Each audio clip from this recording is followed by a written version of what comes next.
Traders diary में स्वागत है आपका। नमस्कार, मैं हूं आशीष चतुर्वेदी और मेरे साथ हैं कुशल गुप्ता। हमेशा की तरह सबसे पहले एसजीएक्स निफ्टी और ग्लोबल संकेतों पर नजर डाल लेते हैं। एसजीएक्स निफ्टी फिलहाल आपको लाल निशान में नजर आएगा। गिरावट देखने को मिल रही है। एसजीएक्स निफ्टी 14,800 के करीब है। करीब आप देख लीजिए 121%, 1% के आसपास की गिरावट आपको एसजीएक्स निफ्टी में नजर आ रही है। वहीं अगर आप अन्य ग्लोबल संकेत भी देखें तो आपको मोर और लेस थोड़ी सी गिरावट के साइड ही नजर आएंगे। विस्तार से समझते कुशाल, कैसे देख रहे हैं आप संकेतों को?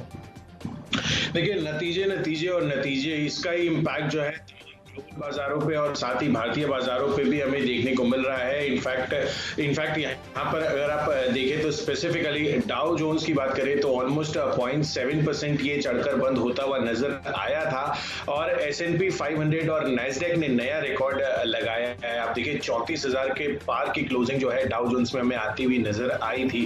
और अगर आप देखें कल के सत्र में स्पेसिफिकली यूएस मार्केट में फेसबुक जो है वहां पे दमदार नंबर्स आते हुए देखे और 7% का शानदार उछाल जो है उस स्टॉक में देखने को मिला। हालांकि अगर आप यूरोपियन मार्केट्स की जहां तक बात है तो यूके और फ्रांस के जो बाजार है वो ऑलमोस्ट फ्लैट से ट्रेड होते हुए नजर आए। उसकी क्लोजिंग जो है ऑलमोस्ट पिछले दिन के लेवल्स पर ही थी। हालांकि जर्मनी जो है वो करीब 1% लुढ़कता हुआ नजर आया था। एशियन मार्केट से फ्लैट क्यूज आ रहे थे और साथ ही अगर आप फ्यूचर्स की भी बात करें तो वहां पर भी फ्लैट से इंडिकेशन जब मैं सुबह देख रहा था वहां पर आते हुए नजर आ रहे थे। खासकर डाउ फ्यूचर्स की अगर आप बात करें तो आप देखिए 46 अंकों की गिरावट अभी हमें यहाँ पर नजर आ रही है। और मोस्ट इंपॉर्टेंटली जैसा कि आपने बताया एसजीएक्स निफ्टी आप देखिए लगातार जो है गिरावट का आंकड़ा यहाँ पर बढ़ता ही जा रहा है। 64 पॉइंट सुबह के सत्र में जब 6:30 बजे अराउंड ये ओपन हुआ था वापस तो वहां पे 64 पॉइंट्स की गिरावट थी। अब देखिए ऑलमोस्ट 120 अंकों यानी कि दोगुनी गिरावट जो है यहाँ पर आती हुई दिख रही है। और वो भी क्यों ना जिस तरह से देश में आप देखिए कल के सत्र में ही ऑलमोस्ट 4 लाख मामले, इनफैक्ट 3,86,000 टू बी प्रिसाइज जो है ये नंबर आता हुआ नजर आया है। तो कहीं ना कहीं जिस तरह की तेजी पहले 3 दिनों में बनी थी हमारे बाजारों में, मुझे लग रहा है कि थोड़ा सा वीकनेस का रुझान यहाँ पर देखने को मिल सकता है। पर अगेन जैसा कि हम बात कर रहे हैं हमेशा से कि कैश सेगमेंट के जो स्टॉक्स हैं और जो नतीजे वाले स्टॉक्स हैं वहां पर दमदार उछाल हमें वापस से देखने को मिल सकता है। आज के स्टॉक्स में जो मोमेंटम है वो बरकरार देखने को मिलेगा, लेकिन जो मेन स्ट्रीम स्टॉक्स है वहाँ पर आपको थोड़ा कॉशियसली ट्रेड करना होगा। अब देखिए इससे पहले पूरे हफ्ते भर देखें तो जो शॉर्ट के कॉल्स हमारी तरफ से आ रहे थे बहुत कम थे, लेकिन मुझे लग रहा है कि आज ये शायद ट्रेंड बदलता हुआ नजर आएगा। कुशल, सबसे पहले आप बताइए कितने स्टॉक्स पर बिकवाली कर रहे हैं आज? आशीष, आप हमेशा मुझसे पूछते हैं कि आप बताइए पहले, मैं आज आपसे पूछता हूँ। कारोबारी हफ्ते का आखिरी दिन है, आप बताइए कि आज आपने कितने शॉट्स लिए हैं? कुशल देखो, मैं तो गिनती करता हूँ। देखो 1 है, 2, 3, 4 स्टॉक हैं। हालांकि मैं बताऊं मैंने इससे कई ज़्यादा स्टॉक शॉर्टलिस्ट किए थे क्योंकि मुझे कोई ना कोई 1-2 तबका ऐसा लग रहा है पूरा सेक्टर जहां पर वीकनेस साफ नजर आ रही है। फिलहाल आज के सत्र में जो है 4 स्टॉक्स जो है मेरी लिस्ट में बिकवाली के हैं, लेकिन पोजिशनल तौर पर कैश के स्टॉक्स पर मेरा फोकस अभी भी बना हुआ है। अब तो बताइए आप।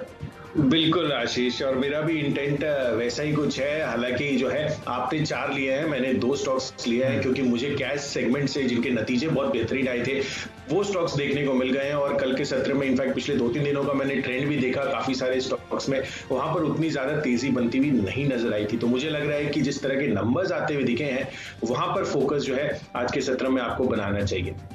तो बिल्कुल जो कैश के स्टॉक्स हैं वहाँ पर फोकस बनाना चाहिए, लगातार हम आपसे ये कह रहे हैं। अब शुरुआत कर लेते हैं आज की जो लिस्ट है उसके साथ। और पहली जो कैटेगरी होती है हमारी कैश का स्टॉक, और यहाँ पर मैंने चुना है टाटा कॉफ़ी का।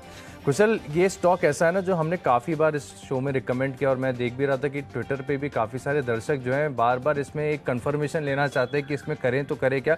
स्टॉक में देखिए ब्रेकआउट की स्थिति तो बनती है, थोड़ी बहुत तेज़ी इंट्राडे बेसिस पर भी आती है, उसके बाद स्टॉक फ्लैट हो जाता है। अब एक बड़ा ट्रिगर ये आते हुए दिख रहा है कि कंपनी के नतीजे देखिए, कंपनी के नतीजे हैं और मैं देख रहा हूँ हर लिहाज से अगर आप देखें तो बहुत शानदार है। एक और खास बात इसके नतीजे एक्सप्लेन करूँ उससे पहले कि एक जो कंटिन्यूस बातें हो रही हैं कि कमोडिटी बूम है, कमोडिटी में एक अपसाइकिल है, सुपर साइकिल की शुरुआत हो चुकी है, तो ऐसे में जो सिर्फ मेटल पैक पर आपको फोकस नहीं रखना है। दुनिया की सबसे ज़्यादा ट्रेडेड कमोडिटी अगर कोई है तो कॉफ़ी है, और कॉफ़ी में अगर आप देखें तो यूएस के फ्यूचर्स में भी एक ब्रेकआउट की स्थिति है। टाटा कॉफ़ी ये स्टॉक मैंने लगातार रिकमेंड इसके लिए किया कि इनकी करीब 60 से 63% जो आय है वो एक्सपोर्ट से आती है। तो यानी ग्लोबली अगर बाजारों में कीमतें बढ़ती हैं तो तो इसका फ़ायदा आगे जाके तिमाहियों में देखने को मिलेगा। चलिए अब फिलहाल ये जो तिमाही के नतीजे आए, इसके नतीजे आप देख लीजिए। कंपनी का जो मुनाफा है इसमें 330% की शानदार बढ़त देखने को मिली है, 10 करोड़ से बढ़कर करीब 43 करोड़। मार्जिन देखिए 15% से बढ़कर 16% हो गए। कामकाजी मुनाफा 23% बढ़ा है। टॉप लाइन में करीब करीब आप देख लीजिए 14% की ग्रोथ है। बहुत बढ़िया शानदार नतीजे। और जो टेक्निकल स्ट्रक्चर है वो तो मुझे कॉन्फिडेंस दिलाता ही है कि इसमें हो सकता है कि कंसोलिडेशन का फेज थोड़ा लंबा चल जाए, लेकिन स्टॉक में आगे जाकर तेजी तो निश्चित ही है। 135 ये स्टॉक लेवल, इससे पहले भी मैंने रिकमेंड किया 135 175 के लक्ष्य के लिए, और मैं मान रहा हूँ बहुत जल्द ये स्टॉक 135 के स्तर को दोबारा छुएगा। स्टॉप लॉस अगर आपको लगाना ही है तो फिर आप करीब 2-2.5 रुपये नीचे का लगाकर आप यहाँ पर खरीदारी कर सकते हैं। कुशल, आपने कौन सा स्टॉक चुना है? बिल्कुल आशीष, जैसा कि आपने बताया कि कमोडिटी, सी से कमोडिटी, चीनी, चाय, चावल और साथ ही कॉफी, यहाँ पर फोकस जो है अब वापस से बनता हुआ नजर आ रहा है। और मैं एक और चीज जोड़ना चाहूंगा, वो है सीमेंट स्पेस का सी से, और यहाँ पर भी लगातार तेजी बनती हुई नजर आ रही है। फिलहाल जो कैश सेगमेंट में मैंने स्टॉक चुना है वो भी नतीजों के दम पर है, और मोतीलाल ओसवाल, यहाँ पर आप नंबर्स देखिए, हाईएस्ट एवर कंसोलिडेटेड क्वार्टरली और ईयरली रेवेन्यूज और प्रॉफिट्स कंपनी ने पोस्ट किए हैं। इनफैक्ट जिस तरह का रिकॉर्ड अकाउंट ओपनिंग हमें देखने को मिली थी, आप देखिए पूरे FY21 में, वो ये क्लियरली इंडिकेट कर रहा था कि इनके नंबर्स जो है काफी बेहतरीन आने वाले हैं। और आप नंबर्स देखिए, यहाँ पर कंपनी का कामकाजी मुनाफे में 88 करोड़ रुपए का घाटा था, उसके मुकाबले 665 करोड़ का मुनाफा कंपनी ने दर्ज किया है। साथ ही कंपनी का अगर आप मुनाफा देखें तो 237 करोड़ का घाटा था पिछले साल, और इस बार 461 करोड़ का मुनाफा कंपनी ने दर्ज किया। और यही नहीं, कंपनी ने फाइनल डिविडेंड भी दिया है 5 रुपए प्रति शेयर का। इनकी आय जो एकदम टॉप लाइन होती है, वहां पर 86% की दमदार तेजी देखने को मिली है। तो हर फ्रंट पर, हर पैरामीटर पर कंपनी ने अब दमदार नतीजे घोषित किए हैं, आप देखिए। और मुझे लग रहा है कि यहाँ पर इस वजह से काफी बेहतरीन तेजी बन सकती है। इनफैक्ट जब ICICI सिक्योरिटीज के भी नंबर आए थे तब हम बता रहे थे कि इंटायर ब्रोकरेज पैक जो है वो फोकस में बनता हुआ नजर आएगा। और ये जो नतीजे मोतीलाल ओसवाल के आए हैं, ये क्लियरली एक कन्फर्मेशन इंडिकेट कर रहा है। तो 650 के लक्ष्य के लिए आपको यहाँ पर खरीदारी करनी है, 620 रुपए का आपको स्टॉप लॉस लगाना होगा। चलिए आगे बढ़ते हैं अपनी नेक्स्ट कैटेगरी की तरफ, जो है माफ कीजिएगा, मैं स्टॉक पहले बोलना शुरू कर दिया था, आज का फ्यूचर्स। और यहाँ पर जैसे कि मैं आपको सीमेंट की बात बता रहा था, अंबुजा सीमेंट नंबर्स यहाँ पे भी आउटस्टैंडिंग रहे हैं। इनफैक्ट यहाँ पर अगर आप आय देखें तो करीब 28% बढ़ती हुई नजर आई है 3621 करोड़ पर। साथ ही कंपनी की जो मार्जिन है वो बहुत ही शानदार रही है आशीष, 21.3% से बढ़कर 27% के मार्जिन। हमारा कितना अनुमान था? केवल 20% का। तो 20% के अनुमान के मुकाबले 27% की मार्जिन से कंपनी रिपोर्ट कर रही है। और अगर आप मुनाफा देखें, 500 करोड़ का हमारा अनुमान था, उसके 665 करोड़ का मुनाफा कंपनी ने दर्ज किया है। तो दोनों ही फ्रंट पे, मार्जिन और मुनाफे के फ्रंट पे कंपनी ने शानदार बीट दिखाई है। और मुझे लग रहा है कि कमोडिटी प्ले वैसे भी है, आपने टाटा कॉफी दिया और मैंने कमोडिटी प्ले के हिसाब से अंबुजा सीमेंट्स जो है आज के सत्र में रिकमेंड कर रहा हूं मैं। 326 के लक्ष्य के लिए खरीदारी कीजिए, 308 का स्टॉप लॉस लगाइए। आशीष, आपने क्या चुना है इस कैटेगरी में? देखिए, मैंने भी जो स्टॉक चुना है बिकवाली का चुना है, लेकिन इससे पहले एक बार SGX निफ्टी पर नजर डाल लेते हैं। यहाँ पर जिस प्रकार का ट्रेड देखने को मिल रहा है फिलहाल, अगर आप SGX निफ्टी का स्क्रीन पर आपके सामने जो ट्रेड लेकर आते हैं, SGX निफ्टी फिलहाल अगर आप देखेंगे तो करीब 200 अंकों की गिरावट यहाँ पर देखने को मिल रही है। SGX निफ्टी 14,800 के नीचे फिसल चुका है। कुशल, ये थोड़ा चिंता का कारण है, क्योंकि अगर बाजार में इतनी गैप डाउन ओपनिंग देखने को मिलेगी तो डाउट है कि जो कैश के स्टॉक्स हैं वो शुरुआती दौर में परफॉर्म करेंगे। तो आपको, क्योंकि देखिए हम तो जो लिस्ट बनाते हैं वो कल की क्लोजिंग और सुबह जो SGX निफ्टी जैसे आपको इंडिकेशन देता है उसके हिसाब से होती है। ओपनिंग कहाँ पर होती है ये आपको 7:30 बजे ये अनुमान लगाकर बताना हमारे लिए थोड़ा सा डिफिकल्ट है। तो 20 स्टॉक्स की लिस्ट हम आपके साथ शेयर करते हैं। कोई पर्सन 20 स्टॉक्स तो ट्रेड करेगा नहीं, तो आप जैसा बाजार का मोमेंटम है उसके हिसाब से अपने स्टॉक्स को आइडेंटिफाई कर लेते हैं। चलिए लिस्ट को आगे बढ़ाते हैं। मैंने स्टॉक चुना है बिकवाली का, और सरप्राइजिंगली जब बाजार कमजोर होता है कुशल, तब हम देखते हैं कि IT की तरफ से जो है एक सपोर्ट मिलता है, फार्मा के स्टॉक्स चलते हैं। लेकिन HCL टेक का चार्ट पैटर्न अगर आप देखें तो बहुत ही हॉरिफिक नजर आ रहा है। ऐसा नजर आ रहा है कि स्टॉक में करीब आप देखिए यहाँ से 12 से 15% की डाउनसाइड विजिबल है। बड़ा स्ट्रक्चरल ब्रेकडाउन हो रहा है। डेली चार्ज पर अगर आप देखेंगे तो लगभग करीब आपको एक डबल टॉप फॉर्मेशन नजर आएगा। कल के सत्र में इस पैटर्न का ब्रेकडाउन हो गया है, अच्छी वॉल्यूम्स के साथ यहाँ पर बिकवाली देखने को मिली है। आज बाजार में गिरावट है, तो अगर वीकनेस इनहेरेंट है इसके अंदर तो यहाँ पर आप कंफर्टेबली जो है बिकवाली करके चल सकते हैं। करीब करीब अगर आप देखेंगे तो मैं मान रहा हूँ कि इंट्राडे बेसिस पर 895 रुपए तक ये स्टॉक फिसल सकता है। स्टॉप लॉस लगाना होगा आपको 923 का। स्टॉप लॉस मैं थोड़ा सा दूर का दे रहा हूँ, हो सकता है कि 24 सेशन देखने को मिले, ऐसा ना हो कि हमारा स्टॉप लॉस ट्रिगर हो जाए, तो उसको कॉशियसली ध्यान में रखते हुए आप HCL टेक में एक शॉर्ट पोजीशन लेके चल सकते हैं। चलिए, जो अगली कैटेगरी है वो है बेस्ट ऑप्शन, और कुशल यहाँ पर भी मैंने जो है बिकवाली वाला ही स्टॉक चुना है। स्टॉक मैंने चुना है RBL बैंक।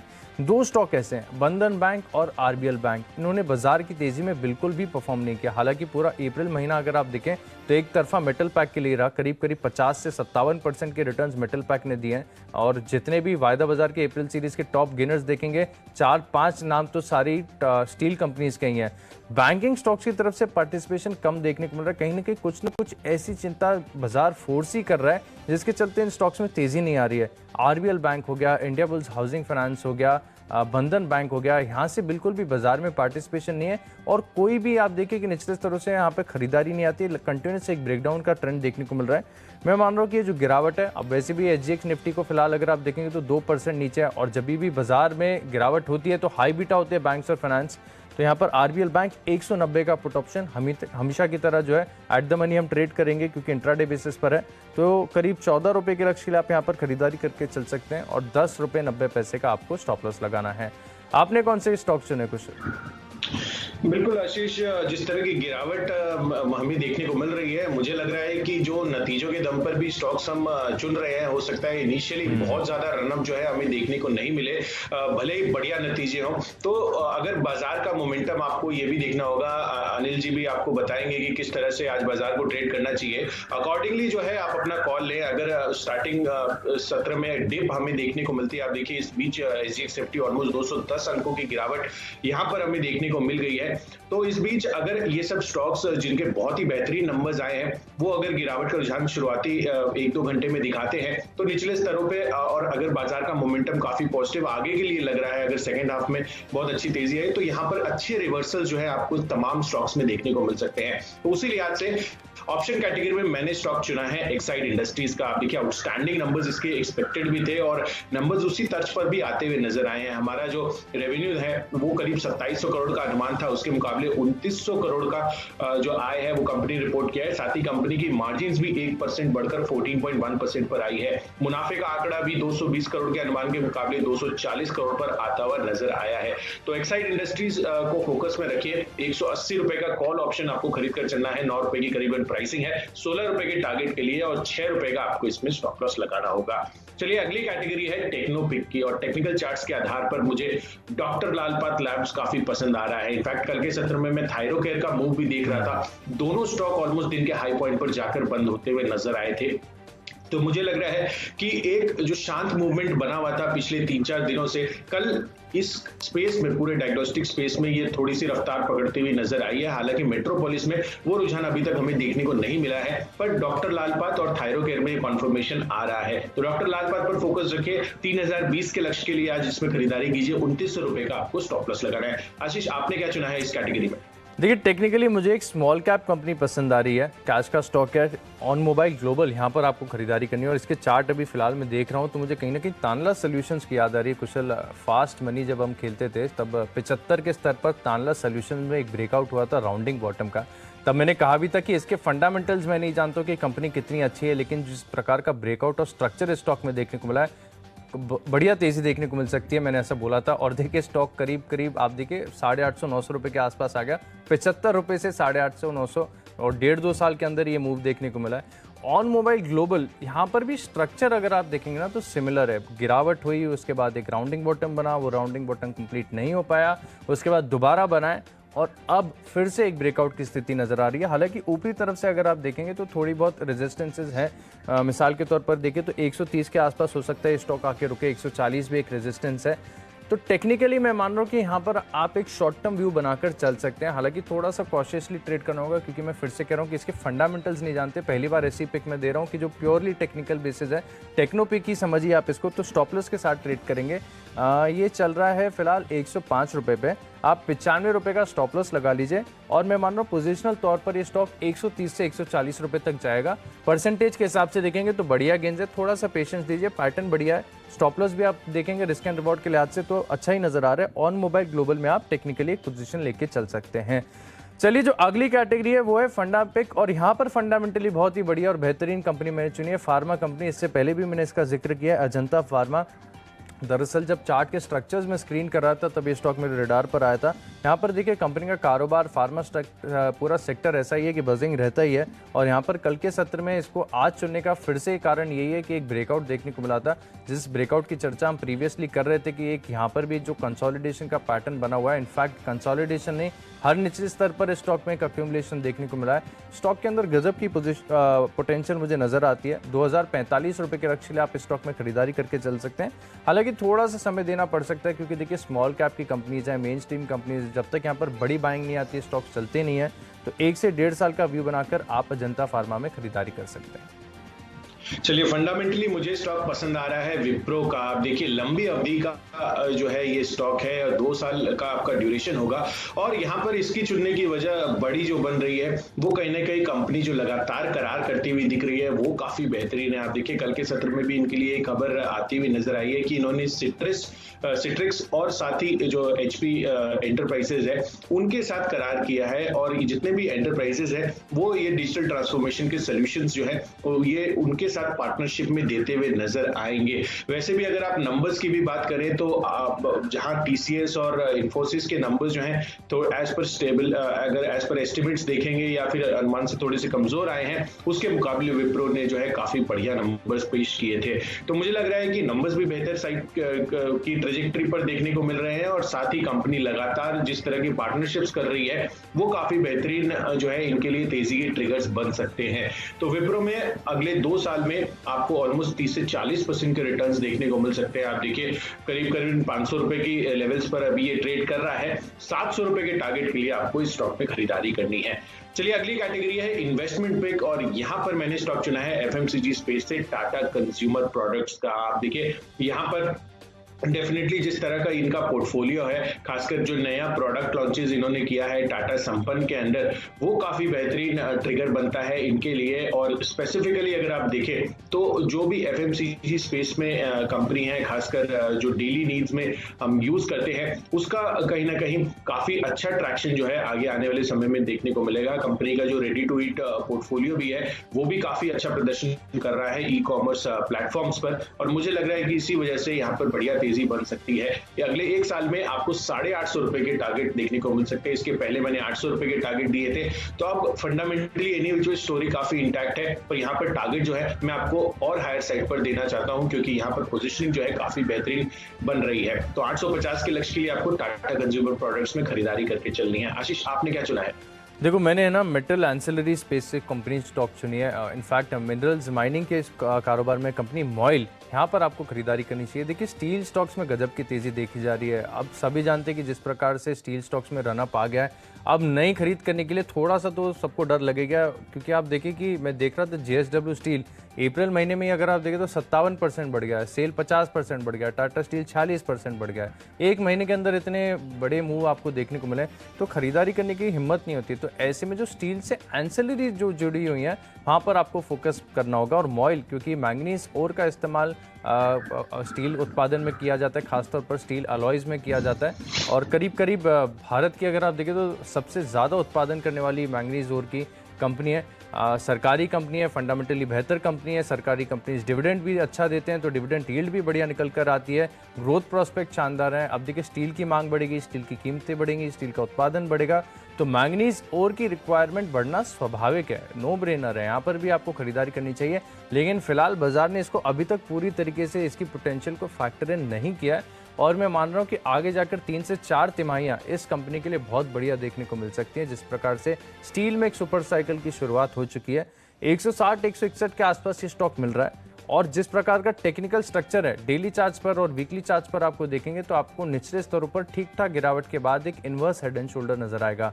जिसका पहला लक्ष्य ये 215 रुपये के आसपास है। यानी अगर आप देखें तो जो रिटर्न वाइज है यहाँ पर आपको बढ़िया रिवॉर्ड देखने को मिल सकता है। हालांकि सरकारी कंपनियां कभी कभार थोड़ा स्लो चलती हैं, तो करीब करीब 1 साल का समय देकर आप मॉइल में खरीदारी करके चल सकते हैं। अच्छी तेजी एक्सपेक्टेड है। 215 रुपये के लक्ष्य के लिए मॉइल में एक सेफ बेट हो सकती है आपके लिए, निवेश के लिए। इसको आगे बढ़ाते हैं। अगली कैटेगरी है खबरों के दम पर, और खबरें तो है कम लेकिन नतीजे ढेर सारे। और नतीजों में एयू स्मॉल फाइनेंस बैंक, नतीजे बहुत डरावने लग रहे हैं कुशल। तिमाही दर तिमाही अगर आप देखें तो एसेट क्वालिटी पर काफ़ी दबाव देखने को मिला है। GNPAs देखिए, आप नेट NPAs देखिए, दोनों में बढ़त देखने को मिली है। पिछली तिमाही 1.3% के नेट NPAs इन्होंने रिपोर्ट किए थे, इस बार 2.18% के किए हैं। मुनाफा अनुमान से कम है, मुनाफे में करीब करीब आप देखें तो गिरावट देखने को मिली है। इनकी जो ब्याज आय है वो लगभग आप समझ लीजिए अराउंड एस्टिमेट है, लेकिन असेट क्वालिटी के लिहाज से चिंता का कारण है। और मैं मान रहा हूँ कि चिंता जो है ना पूरे सेक्टर के लिए अब एक्सटेंड होती हुई नजर आएगी। एयू स्मॉल फाइनेंस बैंक, यहाँ पर स्ट्रॉन्ग गैप डाउन ओपनिंग होने की पूरी संभावना है। 1080 रुपये के लक्ष्य के लिए आप इस स्टॉक में शॉर्ट पोजीशन लीजिए, और आपको स्टॉप लॉस लगाना है जिस हिसाब से यहाँ पर आपको क्लोजिंग देखने को मिल रही है। आप करीब करीब 10 से 11-12 रुपये आप ऊपर जो है स्टॉप लॉस लगाकर इसमें शॉर्ट पोजीशन ले सकते हैं। यहाँ पर गैप डाउन ओपनिंग देखने को मिलेगी। आपने कौन सा स्टॉक चुना है? मैंने भी नतीजों के लिहाज से ही चुना है, और Bajaj holdings and investments holding company है, और यहाँ पर शानदार नंबर्स आते हुए दिखे हैं। इनफैक्ट अगर आप देखें स्पेसिफिकली तो कंपनी का जो share of profits of associates है, मतलब जो भी इनके अंदर कंपनी आती है, वहां पर दमदार आंकड़े आते हुए दिखे हैं। इनफैक्ट 518 करोड़ से बढ़कर 913 करोड़, यानी कि 76% का जंप यहाँ पर आया है। साथ ही कंपनी ने जो है 40 रुपए प्रति शेयर का डिविडेंड का भी ऐलान किया है। मुनाफा भी 361 करोड़ से बढ़कर 950 करोड़ लगभग जाता हुआ दिखा है। तो काफी बेहतरीन नंबर्स जो है इस होल्डिंग कंपनी के आते हुए दिख रहे हैं, और इसी वजह से आप देखिए कल के सत्र में भी बजाज ग्रुप जो है काफी बड़े फोकस में था। तो बजाज होल्डिंग्स पर नजर रखिए, यहाँ पर खरीदारी कीजिए 3600 के लक्ष्य के लिए। 3460 रुपए का आपको स्टॉप लॉस लगाना है। तो ये है खबरों के दम पर मेरी तरफ से बजाज होल्डिंग्स। आखिरी कैटेगरी है माई चॉइस, और यहाँ पर 2 स्टॉक बिकवाली के, 1 स्टॉक खरीदारी का चुना है। पहला स्टॉक है मेरी लिस्ट में, आपको बिकवाली करनी है मनप्पुरम में। और जैसे कि मैं आपको बता रहा था कि बैंक्स और फाइनेंशियल्स बाजार की गिरावट को लीड करते हैं, तो यहाँ पर मैं मान रहा हूँ कि करीब 4 से 5 रुपए की डाउन साइड आपको देखने को मिल सकती है। 143 रुपीज़ के लिए आप शॉर्ट पोजीशन लेंगे, और करीब 2 रुपये ऊपर का आप स्टॉप लॉस लगा सकते हैं। दूसरा स्टॉक है मेरी लिस्ट में पिरामल एंटरप्राइज, ये भी एक हाई बीटा स्टॉक है। यहाँ पर भी आपको शॉर्ट पोजीशन लेनी चाहिए। स्ट्रक्चर भी अगर आप देखेंगे तो यहाँ पर एक ऑलमोस्ट एक डिसेंडिंग ट्रायंगल, माफ कीजिएगा डिसेंडिंग ट्रेंड लाइन आपको देखने को मिल रही है निचले स्तरों पर। तो 1650 रुपये के लक्ष्य आप इस स्टॉक में बिकवाली करके चल सकते हैं। 1705 रुपये का आप स्टॉप लॉस लगाएंगे।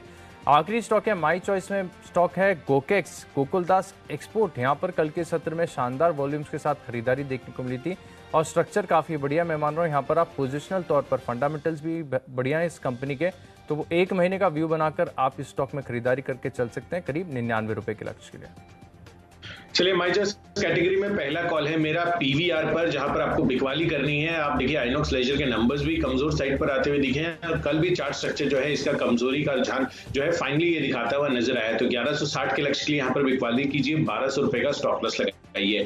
दूसरा कॉल है माई चॉइस में डालमिया भारत का। नंबर्स आउटस्टैंडिंग रहे हैं, आय 32% बढ़ी है, और साथ ही कंपनी की मार्जिन भी करीब 4% बढ़कर 23.7% पर आती हुई दिखी। कंपनी का मुनाफा 26 करोड़ से बढ़कर 627 करोड़ पर आया है। तो डालमिया भारत 1605 के लक्ष्य के लिए खरीदारी कीजिए, 1518 का स्टॉप लॉस रखिए। और आखिरी कॉल है माई चॉइस कैटेगरी में BHEL का। चार्ट स्ट्रक्चर बेहद कमजोर इसका लग रहा है। वैसे भी अगर आप स्पेसिफिकली देखें यहाँ पर इस स्टॉक में, तो थोड़ा सा गिरावट का ट्रेंड बनता हुआ दिख रहा है। तो 45 के लक्ष्य के लिए यहाँ पर बिकवाली कीजिए। 48.5 का आपको स्ट्रिक्ट स्टॉप लॉस इसमें भी मेंटेन करना है।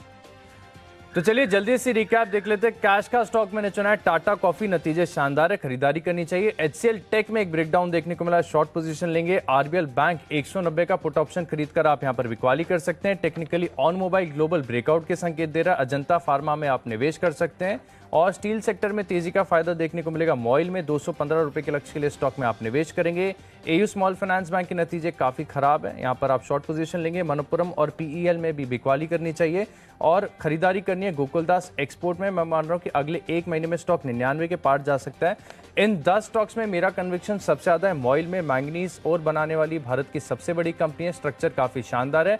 1 साल का समय देंगे तो स्टॉक 200 के पार जाएगा। चलिए कैश स्पेस में आपको मोतीलाल ओसवाल खरीदारी करनी है। जिस तरह के नंबर्स आते हुए दिखे हैं मोतीलाल ओसवाल के, अंबुजा सीमेंट्स के भी दमदार आंकड़े हैं, साथ ही एक्साइड इंडस्ट्रीज भी नंबर्स के लिहाज से आपको ऑप्शंस में कॉल ऑप्शन खरीद कर चलना है। टेक्निकली डॉक्टर लालपात काफी पसंद आ रहा है। फंडामेंटली विप्रो में नजर रखिए, अगले 2 साल में आपको 40% तक के रिटर्न्स देखने को मिल सकते हैं। इसके अलावा टाटा कंज्यूमर प्रोडक्ट्स इन्वेस्टमेंट के लिहाज से काफी बेहतरीन लग रहा है। बजाज होल्डिंग्स के भी शानदार आंकड़े आते हुए दिखे हैं। 2 कॉल बिकवाली के हैं माई चॉइस में, जिसमें पीवीआर और बीएचईएल चार्ट स्ट्रक्चर बेहद कमजोर लग रहे हैं और डालमिया भारत आउटस्टैंडिंग नंबर्स के लिहाज से यहाँ पर खरीदारी करनी है आपको। और इन सब में जो मेरा बेस्ट पिक है वो है विप्रो का। आप देखिए जिस तरह के इनके नंबर्स आते हुए दिखे हैं पिछले हफ्ते, और साथ ही जिस तरह का इन्होंने एचसीएल टेक को बीट किया है, 3rd लार्जेस्ट मार्केट कैप के लिहाज से आईटी कंपनी बनने का, वो काफी बेहतरीन लग रहा है। तो 700 के लक्ष्य के लिए यहाँ पर खरीदारी कीजिए और आपका होल्डिंग पीरियड होगा अगले 2 साल का।